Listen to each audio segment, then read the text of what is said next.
오늘의 말씀은 창세기 41장 15절에서 16절 말씀입니다. 바로가 요셉에게 이르되 내가 한 꿈을 꾸었으나 그것을 해석하는 자가 없더니 들은즉 너는 꿈을 들으면 능히 푼다 하더라. 요셉이 바로에게 대답하여 이르되 내가 아니라 하나님께서 바로에게 편안한 대답을 하시리이다. 아멘. 지난 1월 호주의 필보라라고 하는 지역에 굉장히 많은 비가 와서 홍수가 났습니다. 호주는 우리나라와 반대의 기후를 가지고 있기 때문에 1월이면 한여름이죠. 그래서 비가 많이 오는데 이때 어떤 사건이 있었냐면 마틸다라고 하는 3살짜리 소녀가 집에서 키우는 반려견과 함께 실종이 됩니다. 신고를 받은 정부 당국이 헬리콥터를 동원하고 많은 인력을 투입하고 구조견, 말들 모든 것을 동원해서 이 마틸다를 수색했지만 하루가 지나도록 마틸다의 행방을 찾을 수가 없었습니다. 부모들은 망연자실 뜬 눈으로 하룻밤을 지내게 되고 다음 날이 되어서야 마틸다의 소식이 전해지는데 집에서 3.5km 떨어진 곳에 마틸다라는 소녀가 발견이 됩니다. 그런데 놀랍게도 다친 곳이 한 군데도 없는 건강한 상태로 아이가 발견이 됩니다. 어떻게 된 거냐? 옆에 있던 반려견이 이 아이를 보호해 준 겁니다. 자기 주인인 3살짜리 소녀가 춥지 않도록 자기의 체온을 나누어 주었고 두려움에 울고 있으면 옆에서 든든하게 또 지켜주고 위로해 주면서 하루를 버틸 수 있도록 해준 겁니다. 어떤 상황에서도 일편단심 주인을 지켜준 이 반려견 덕분에 마틸다라고 하는 3살짜리 소녀는 건강하게 구조가 된 겁니다. 아마도 현대인들이 이 반려동물을 좋아하는 이유가 이런 것 때문이지 않을까. 자기 주인을 한번 섬기면 충성스럽게 일편단심 배신하지 않는 동물들의 특징 때문에 이런 반려견을 현대인들이 더 좋아한다는 생각이 들었습니다.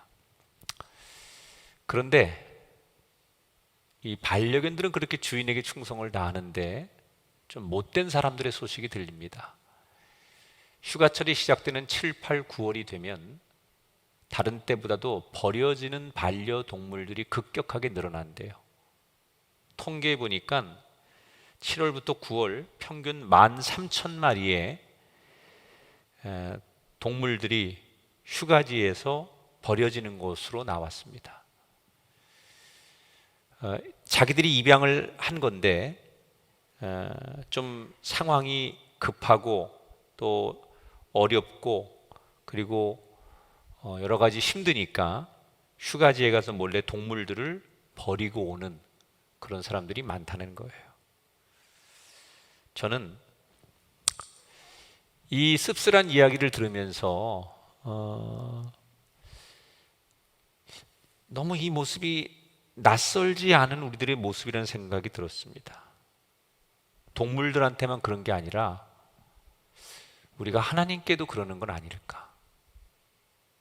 어쩌면 상황이 급하면 하나님을 찾다가도 상황이 좀 달라지면 하나님께 뒷모습을 보이고 하나님과 상관없는 인생길을 걸어가는 우리들의 모습과 너무 닮지는 않았나 그런 생각을 해봅니다. 사실 성경에서 말하는 하나님과 우리의 관계는 우리가 하나님 앞에 어떤 상황 속에서도 하나님을 바라보는 게 가장 건강한 신앙이에요. 좋은 일이 있든 나쁜 일이 있든 우리가 좀 부유하든 가난하든 하나님을 향한 우리의 시선과 마음은 상황과 상관이 없어야 되는데 우리는 상황에 따라 하나님을 구하기도 했다가 또 상황에 따라서 하나님을 등지기도 하는 그런 우리들의 모습을 우리 자신들은 너무나 잘 알고 있습니다. 해바라기가 늘 해를 바라보듯이 하나님 한 분만을 언제 어디서나 바라볼 수 있는 그런 우리가 되길 바라면서 오늘 예배도 우리가 좀 힘들고 지금 많이 지치고 또 어려운 상황이지만 정말 해바라기처럼 내 상황과 상관없이 하나님만 바라보겠습니다 라고 하는 고백과 함께 드려지는 예배가 되었으면 좋겠습니다. 오늘 창세기 41장의 전반부 이야기를 살펴볼 건데요, 지난 시간에 요셉이 술 관원장과 빵 관원장의 꿈을 해석해 주는 이야기를 살펴봤습니다. 특별히 술 관원장의 꿈을 해석해 주면서 요셉은 그에게 부탁을 하지요. 이 감옥을 나가거든 나를 이 감옥에서 반드시 건져내 주십시오. 내가 모함을 받고 억울하게 감옥에 와 있는데 내 억울함을 좀 풀어주십시오 라고 간절하게 부탁을 했고, 술 관원장은 그러겠다고 약속을 합니다. 그러나 막상 감옥을 나간 술 관원장은 요셉을 잊어버립니다. 그리고 막연하게 기다리다가 지쳐버린 요셉은 결국 기대를 접고 다시 감옥에서 일상을 보내고 있는 이야기까지 해드렸어요. 오늘의 이야기는 그렇게 다시 감옥에서 지루하고 평범한 일상을 보내고 있던 어느 날, 근데 성경은 오늘의 이야기를 어떻게 시작하느냐, 요셉이 두 관원장과 헤어진 지 2년이 되던 어느 날이라고 정확하게 2년이라는 날짜를 기록해 놨어요. 이 2년이라는 날짜를 왜 성경에서 기록해 놨을까? 이 2년의 의미는 이런 겁니다. 요셉이 2년 전에 자기를 이 감옥에서 건져줄 이가 술 관원장이라고 믿었어요.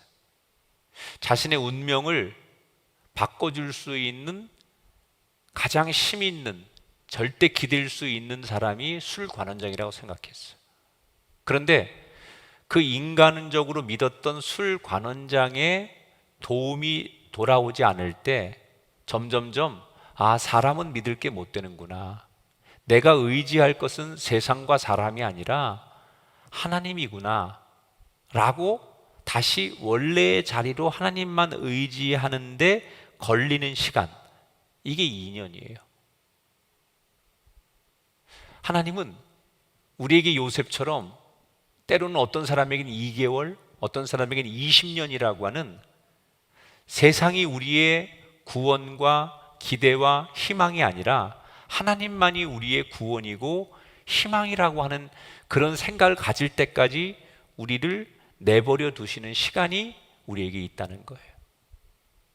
여러분, 여러분에게 속히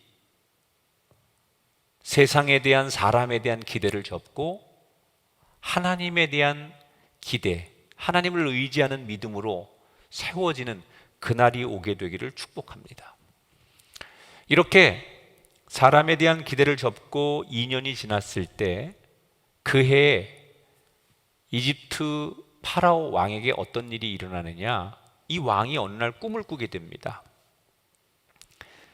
성경에 보니까 한 강가에 왕이 서 있었다. 이 강은 이집트가 자랑하는 나일강을 얘기하는 거예요.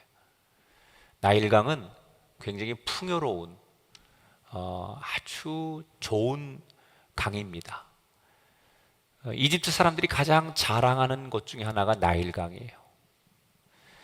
이 나일강에 파라오 왕이 서 있는데 지금 꿈을 꾸는 거예요.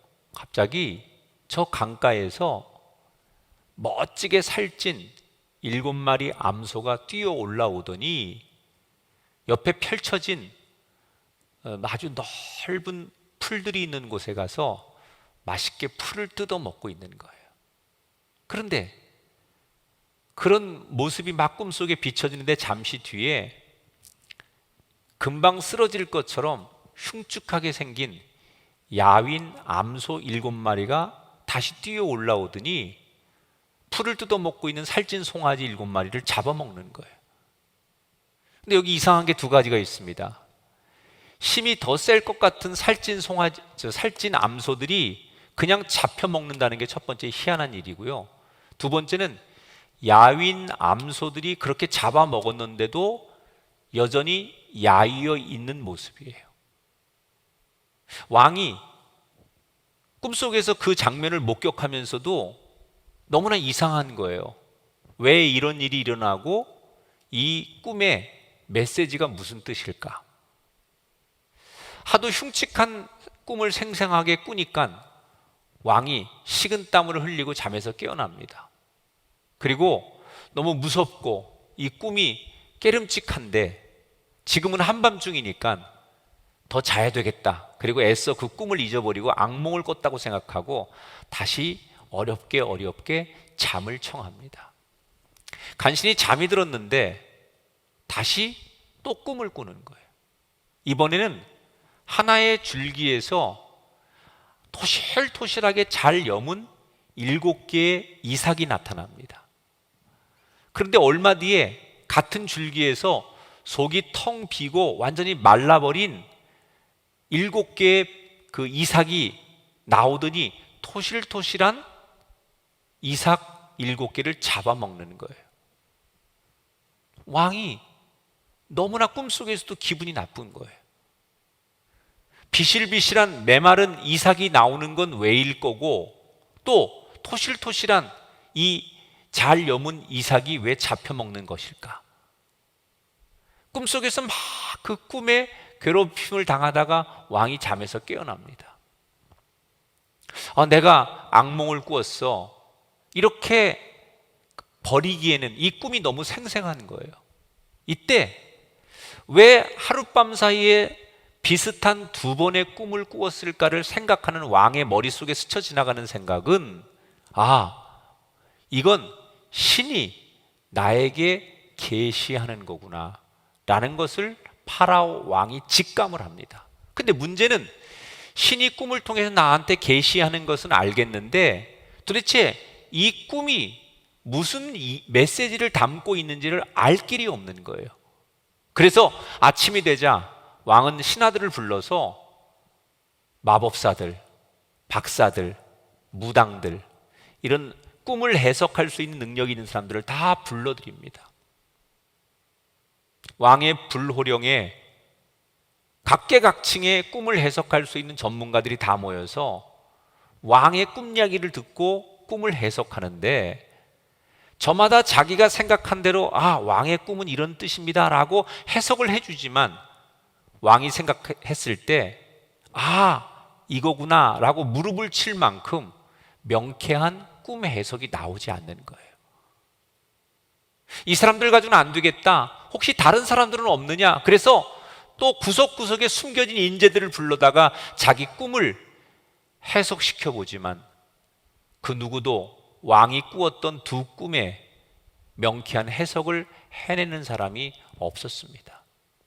시간은 점점 흐르고 왕은 신경이 쇠약해지고 이 꿈을 풀지 못하는 것에 대해서 너무나 답답해 하고 있었습니다. 여러분 보세요. 이 장면 속에 지금 전 세계를 주름 잡고 있는 파라오 왕이 등장합니다. 그리고 왕 옆에 가장 신령하다는 소리를 듣던 마술사들이 동원되고 그리고 누구보다 공부를 많이 한 전문가인 박사들이 다 동원되지만 왕이 꾼 꿈, 이 2개의 꿈 앞에서 그들은 완전히 무력해집니다.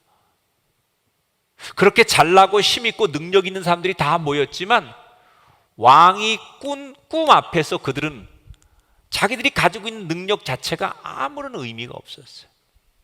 왜일까요? 이유는 간단합니다. 영의 일은 영으로만 해석할 수 있는 거고요.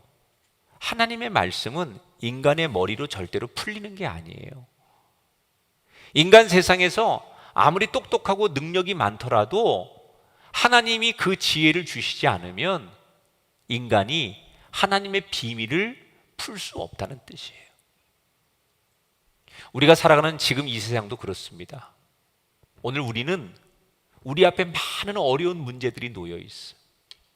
그리고 이 문제를 풀기 위해서 전 세계의 수많은 인재들이 모여서 함께 의논하고 이 문제를 공동으로 풀어보려고 하지만 지금 실마리도 보이지 않아요. 여러분, 그렇게 똑똑하고 잘난 인간들이 이 문제를 풀어보려고 하지만 쉽게 이 문제를 풀지 못하는 이 현상을 어떻게 보십니까? 하나님이 우리에게 지혜를 주지 않으면 우리는 아무것도 아니라는 거예요.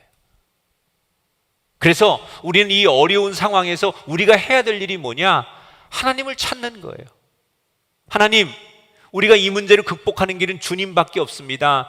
지혜를 주시고 영을 충만케 하시옵소서. 가정에서, 일터에서, 길거리에서 우린 늘 성전을 바라보고 하나님을 바라보며 계속 하나님을 묵상하고 기도할 때 하나님께서 우리 앞에 놓인 문제를 풀 수 있는 힘과 지혜를 주실 줄 믿습니다. 자, 왕이 너무너무 이 문제를 풀지 못하고 답답해하니까 옆에 있는 비서관들도 답답하기는 마찬가지예요. 왕의 마음을 편안하게 해줘야 되는데 왕은 너무 신경질적으로 예민해지는데 왕을 위해서 해줄 수 있는 게 아무것도 없어요. 이때 술관원장이 어떻게 하면 왕의 고민을 풀어줄까? 그리고 자기도 고민을 하다가 문득 자기 뇌리를 스치는 한 사람이 떠오르는 거예요. 2년 전 자기가 감옥에 갇혔을 때 자기가 꾼 꿈을 명쾌하게 해석해 주었던 히브리 노예, 그 젊은 청년 요셉이 생각나는 거예요. 아, 그랬지. 내가 2년 전에 요셉한테 감옥을 나가면 너를 기억해 줄게 라고 약속했는데 내가 그 사람을 잊어버리고 있었네.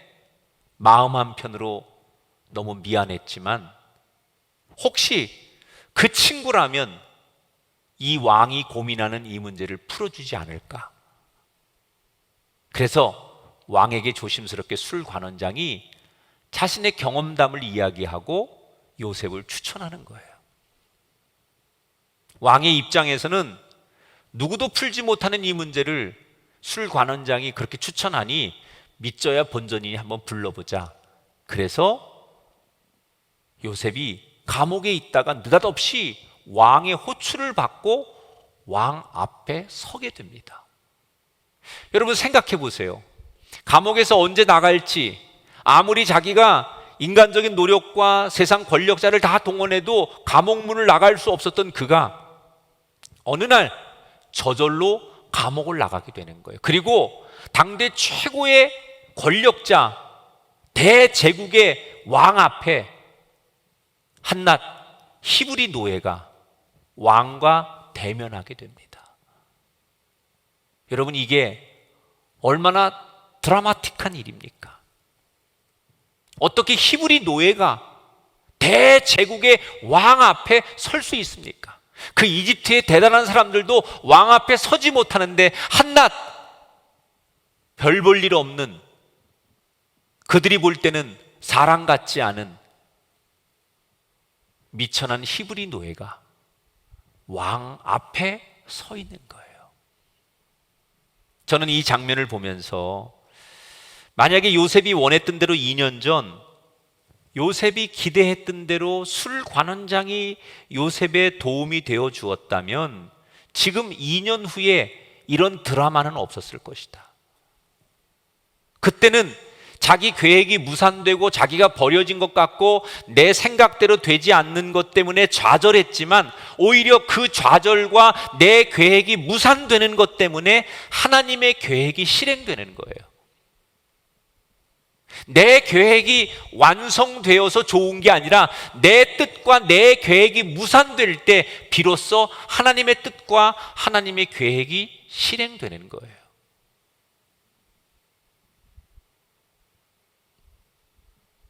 왕 앞에 선 요셉. 그런데 파라오 왕이 자기 앞에 선 요셉을 보니까 기가 막힌 거예요. 자기가 대제국의 왕인데 어쩌다가 지금 자신의 인생의 문제를 이 나라의 그 누구도 풀지 못해서 한낱 근본도 없는 벌레만도 못한 히브리 노예한테 내 인생의 문제를 상담해야 되는가? 막상 불러놓고 보니 자기 자신이 너무 초라한 거예요. 그래서 화가 난 목소리로 파라오 왕이 요셉에게 이렇게 말하죠. 듣지 않니? 네가 꿈을 잘 해석한다는데 내 꿈을 명쾌하게 해석해 보거라. 만약에 네가 내 꿈을 해석하지 못하면 오늘 네 목을 칠 것이다. 왕은 이미 요셉을 만났을 때 요셉을 무시하는 정도가 아니라 경멸하고 있었어요.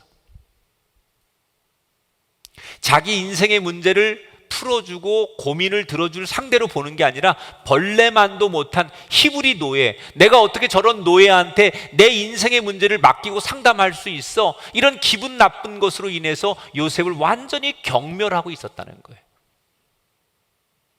여러분, 요셉의 입장에서는 이 상황이 얼마나 숨막히는 상황입니까?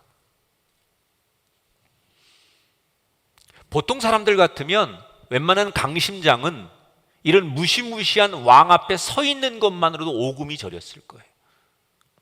그런데 자기를 무시하는 왕 앞에 요셉이 서 있는 거예요. 그리고 그 옆에는 왕만 있는 게 아니에요. 당시의 최고의 권력자들 모든 신하들이 지금 요셉을 지켜보고 있어요. 말 한마디 잘못하면 내 목이 달아날 수 있는 상황이에요. 그래서 무슨 생각이 난들 왕 앞에서 바른 말을 하고 싶어도 할 수 없는 너무나 두렵고 공포스러운 분위기입니다. 그런데 그럴 줄 알았는데 요셉은 그 상황에서 왕 앞에 너무나 당당한 모습을 보여줍니다. 16절 다 같이 한번 여러분 읽어보실까요? 요셉이 바로에게 대답하여 이르되 내가 아니라 하나님께서 바로에게 편안한 대답을 하시리이다.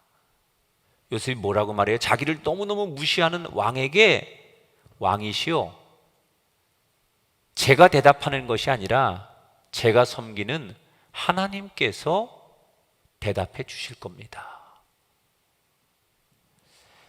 저는 요 한 절에서 요 대답 한마디에서 요셉이 하나님의 마음을 감동시켰다고 생각해요. 어떤 건 줄 알아요?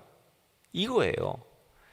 지금 파라오 왕은 자기의 시선이 요셉에게 가 있는 거예요. 이 요셉이 어떻게 하는지, 요셉이 자신의 궁금함을 풀어줄 수 있는지 온통 사람들의 시선이 요셉에게 가 있어요. 그런데 요셉은 뭐라고 말합니까? 자기에게 쏠리는 사람들의 시선, 왕의 시선을 자기가 아닌 하나님께로 향하게 하는 거예요. 이 꿈을 해석해 주는 것은 내가 아니라 내가 섬기는 하나님께서 대답해 주실 것입니다 라고 말하는 순간 사람들의 시선이 자기에게 쏠리는 게 아니라 내가 믿는 하나님을 바라보도록 만드는 거예요. 이 땅에 하나님의 사람들의 인생의 모든 사람들의 목적은 바로 이거예요. 내가 영광 받는 게 아니라 하나님이 영광 받게 해야 돼요. 아무리 세상에서 내가 박수를 받고 아무리 내가 유명해지고 아무리 능력 있는 자리에 가도 내가 돋보이고 사람들이 나를 바라보게 하는 인생은 잘못 사는 거예요. 하나님이 보이고 하나님께로 시선이 향하게 만드는 것, 나는 하나님을 바라볼 수 있도록 통로가 되어주는 역할을 감당할 때 그게 잘 사는 인생이에요. 그런데 많은 사람들은 내가 주목받고 내가 인정받고 내가 사람들에게 박수 받는 것, 내가 드러나는 것이 삶의 목적이 되고 인생을 잘 사는 거라고 생각하는 사람들이 많아요. 나의 영광이 아니라 하나님의 영광을 위하여 살아라.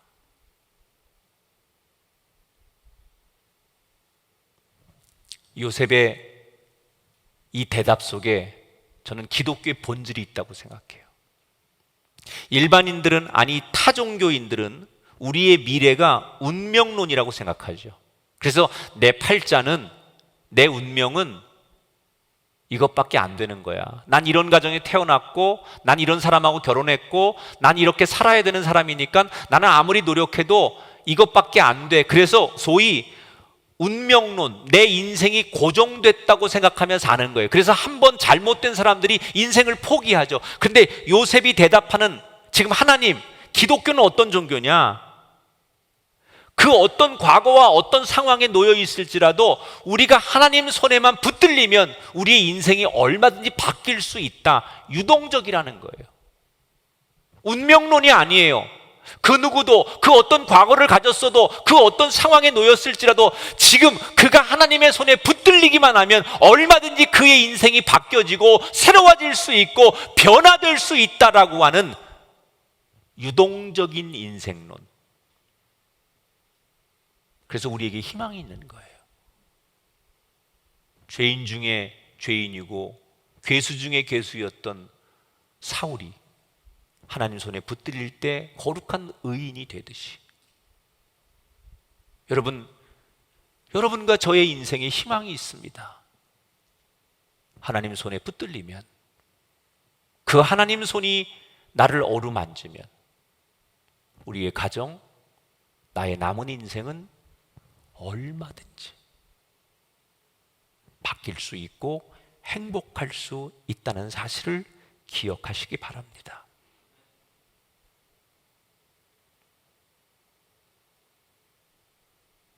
이 대답 속에, 이 대답을 듣는 왕과 이집트의 신하들이 완전히 깜짝 놀랍니다.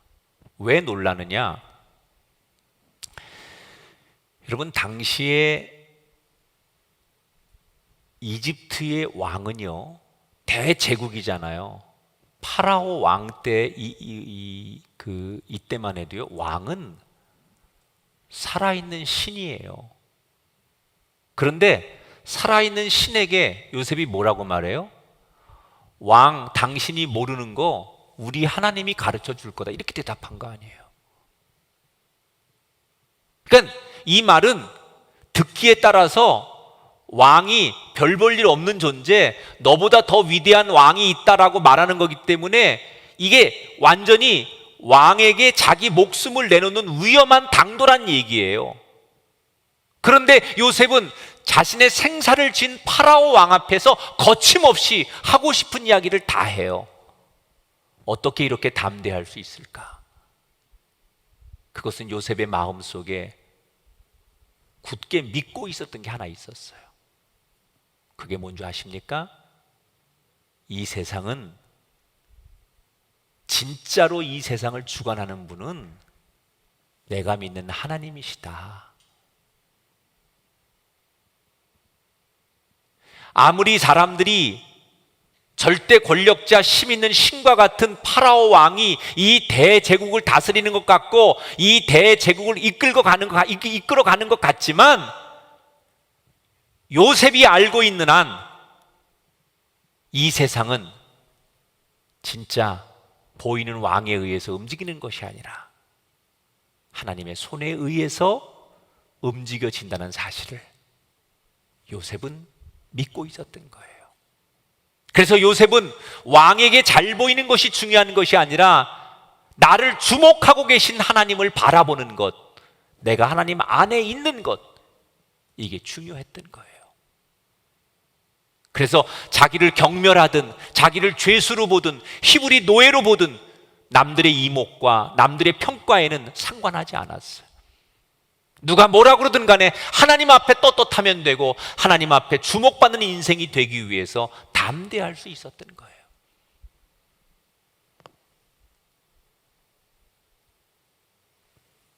우리는 오늘 누구의 눈치를 봅니까?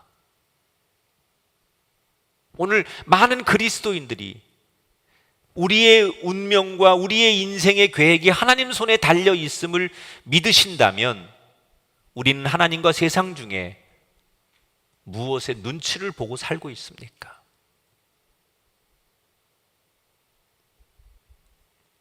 힘들수록 더 단순해지라는 말이 있어요. 우리가 이렇게 인생이 꼬일 대로 꼬이고 세상이 너무 힘들어질 때 우리는 단순해야 돼요. 세상 사람들이 나를 어떻게 보든 우리에게 뭐라고 말하든 우리는 요셉처럼 하나님의 주관하심을 믿고 하나님을 바라봐야 할 줄 믿습니다. 요셉의 너무나 당당한 말에 왕은 저 하찮은 노예가 뭘 믿고 저렇게 자신감이 넘칠까 궁금해지기 시작했어요. 그래서 요셉에게 그날 밤 자기가 꾸었던 꿈 이야기를 아주 상세하게 다시 들려주는 얘기가 성경에 나와요. 왕의 꿈 이야기를 다 들은 요셉이 잠시 묵상의 시간을 갖더니 드디어 입을 열어서 말을 하기 시작합니다. 왕이시여, 왕이 그날 밤 꾼 두 개의 꿈은 결국 같은 내용입니다. 이건 하나님께서 하실 일을 보여주기 위한 겁니다. 그리고 나서 요셉이 구체적으로 해석을 하는데 기가 막힙니다.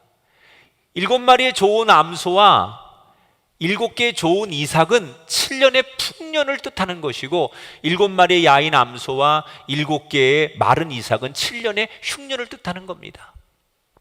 두 꿈을 정리하면 먼저 하나님께서 이 나라에 7년간 엄청난 풍년의 때를 주실 것이고 그 후에 7년의 풍년을 완전히 잊어버릴 만큼의 엄청난 흉년을 이 땅에 주실 것입니다. 그러면서 뒷이야기가 중요한 거예요. 하나님께서 이 이집트 땅을 그렇게 하기로 결정하셨습니다. 그래서 그 꿈을 당신에게 보여주신 겁니다. 이렇게 요셉이 얘기했어요. 이 말에 이집트의 왕과 신하들이 멘붕에 걸린 거예요. 왜냐? 하나님께서 이 이집트 땅을 그렇게 하기로 결정하셨다는 이 이야기가 왕과 이집트의 신하들에게 너무나 충격적인 거예요.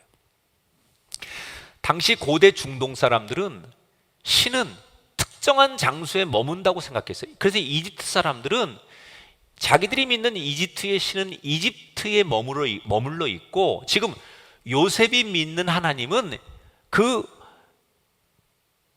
요셉의 야곱의 집에 머문다고 생각했어요. 그런데 어느 날 웬 젊은 히브리 노예가 나타나서 장소와 환경을 뛰어넘는 신이 있다고 말하는 거예요. 이 이야기에 어떤 사람들은 충격을 받고 어떤 사람들은 말도 안 된다고 애써 이 이야기를 외면하고 받아들이지 않으려고 하는 거예요. 그러나 시간이 점점 지나면 지날수록 요셉의 말을 들으면 들을수록 사람들은 요셉이 말하는 하나님의 이야기에 고개를 끄덕이고 수긍할 수밖에 없었어요. 왜냐? 두 가지 이유가 있어요. 첫째는 요셉이 하나님 이야기를 하는데 너무나 확신에 차 있는 거예요. 보통 말 잘하는 사람들 보면요, 확신 있게 얘기해요. 그러니까 확신이 없는 얘기는 상대방을 설득하지 못해요. 그런데 요셉은 하나님이 이야기를 하는데 너무너무 확신에 찬 표정과 말투로 이야기를 하니까 상대들이 빨려드는 거예요. 두 번째, 같은 이야기를 해도 하나님이 지혜를 주시니까 너무나 논리정연하고 너무나 설득력이 있고 이성과 감성이 다 동원된 이야기를 하니까 사람들이 하나님 이야기를 들으면 들을수록 그 이야기를 부인할 수 없게 되는 거예요. 예나 지금이나 세상은 하나님을 말하지 못하게 하려고 해요. 하나님 이야기를 잘 못하게 하려고 해요. 그때 우리가 하나님 이야기를 못하게 하는 이 세상에서 맞설 수 있는 좋은 방법 두 가지가 있는데, 하나는 확신에 거하는 거예요. 내가 믿는 믿음의 확신. 세상 사람들은 뭐라고 말하든 내가 믿는 하나님에 대한 확신, 이게 있어야 돼요. 두 번째는 세상 사람들이 막 거칠게 얘기한다고 같이 거칠게 말하거나 세상 사람과 똑같은 방법으로 대화하는 게 아니라 하나님의 지혜로, 때로는 부드럽게, 때로는 침묵하며, 때로는 더 아름답게 세상 사람들에게 지혜롭게 대화하고 지혜롭게 다가설 때 우리가 믿는 하나님의 살아계심을 드러낼 수 있다는 거예요. 요셉이 이렇게 기가 막히게 꿈을 해석해 주는 거로 끝나지 않았어요. 더 놀라운 사실은 요셉이 이 꿈을 해석해 준과 동시에 그러면 어떻게 해야 되는지 대안을 얘기하기 시작합니다. 요셉이 왕한테 이렇게 얘기해. 왕이시여, 그래서 지금부터 준비를 하셔야 됩니다. 이런 대재난이 이 나라에 올 텐데 이 재난을 대비하기 위해서 시스템을 정비하십시오. 그래서 지금부터 이 대재앙을 준비하는 기구를 설치하되 중앙에서 그런 걸 통제하고 준비하고 대비하는 총리를 하나 두시고 각 지방마다 인재들을 동용하셔서 이걸 이러한 방법으로 준비하셔야 됩니다. 우선 7년 풍년이 들 때 모든 수익의 20%를 세금으로 걷어들여서 그걸 창고에 잘 쌓아둔 다음에 흉년의 때가 오면 그 풍년의 때 20%씩 걷어들인 그 세금과 비축해둔 양식을 가지고 잘 대처하면 7년 흉년을 잘 넘길 수 있을 것입니다. 꿈을 해석해 주는 정도가 아니라 왕에게 미래의 국가적인 정책을 제안하는 것을 완벽하게 브리핑을 하는 거예요. 왕은 어떻게 일개 히브리 노예가 이 대제국의 국가적인 시스템이 어떻게 움직이는지, 어떻게 이 나라의 미래를 만들어 가야 되는지 왕보다도 어떤 신하들보다도 어떤 전문가들보다도 더 정확하게 모든 걸 꿰뚫고 있는 요셉을 왕은 점점점 신뢰하게 되는 거예요. 그를 불러서 이야기를 또 듣고 질문을 하고 이렇게 몇 번을 거쳐서 왕은 완전히 요셉을 신뢰하게 돼요. 그래서 왕은 모든 것을 내려놓고 이 국난을 극복하기 위해 미리 요셉이 제시한 것처럼 총책임자, 나라의 총리를 요셉으로 세우는 것으로 오늘의 성경 이야기가 막을 내려요. 자, 오늘 이 설교를 마무리하면서 이런 얘기 하나 생각해 봤으면 좋겠어요. 지금 요셉이 왕의 꿈을 해석하기 전에 그 나라의 모든 박사들, 무당들, 많은 사람들도 저마다 자기의 방법으로 왕의 꿈을 해석했어요. 그런데 왜 왕은 많은 이야기를 들었는데 그 중에 요셉의 이야기에 귀를 기울이고 요셉의 선언을 들어준 걸까? 명쾌하게 해석하는 탁월한 그 해석론도 중요했지만 남들이 제시하지 못하는 미래를 예측하고 대안을 이야기하는 그 요셉이 마음에 들었던 거예요.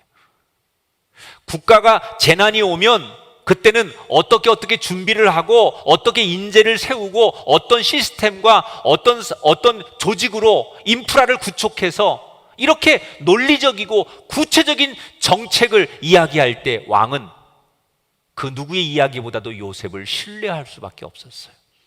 그러면 여기서 궁금한 거, 아니 일개 히브리에서 건너온 노예 출신의 요셉이 당시에 지금의 미국보다 더 강대국이었던 대제국의 이집트의 시스템을 어떻게 그렇게 꿰뚫고 있었을까? 그냥 수박 걸타기식으로 얘기하는 게 아니에요. 이건 굉장한 전문성, 아주 깊이 있는 정책, 용어, 국가의 예산, 조직, 이 모든 걸 요셉은 꿰뚫고 있었어요. 공무원을 해본 사람도 아니고 왕궁에서 살아본 적도 없고 정치를 해본 적도 없는 남이 나라 노예 출신이 어떻게 대제국의 국가의 모든 중요한 문제를 한눈에 꿰뚫고 이걸 정확하게 진단하고 예측하고 대안을 내놓을 수 있었을까? 이게 궁금하잖아요. 뻔한 대답은 뭘까요? 하나님이 지혜를 주셨으니까. 틀린 답은 아니에요.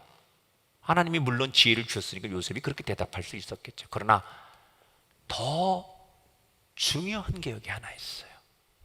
그게 뭐냐면 보디발 밑에서 노예 생활을 했기 때문이에요. 이게 무슨 얘기냐? 보디발은 왕의 경호대장이에요. 그 집에 처음엔 노예로 들어가서 인정을 받아서 그 집에서 총 매니저가 되었어요. 그래서 그 집안의 경영을 해본 거예요. 그리고 그 주인이 신뢰하니까 주인이 늘 왕 옆에서 국가적인 중요한 문제를 고민하고 국가적인 중요한 문제를 가지고 이야기할 때 때로는 요셉과 상의도 하고 요셉에게 이런저런 이야기도 하다 보니까 요셉은 자연스럽게 정부 최고위의 관리였던 자기 주인 보디발을 통해서 이 이집트의 국가의 시스템이 어떻게 흘러가고 있는지, 어떤 조직인지, 무엇이 문제고 무슨 고민이 있는지를 자연스럽게 공부할 수 있었던 거예요.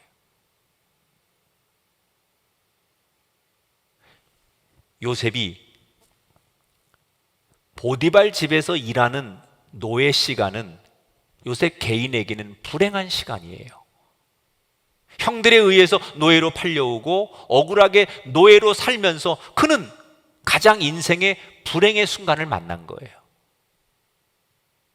그런데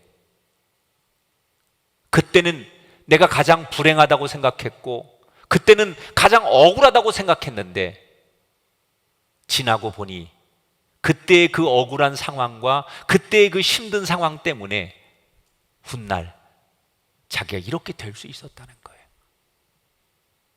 그래서 저는 오늘 성경 앞에서 이런 메시지를 하나님 앞에 들었어요.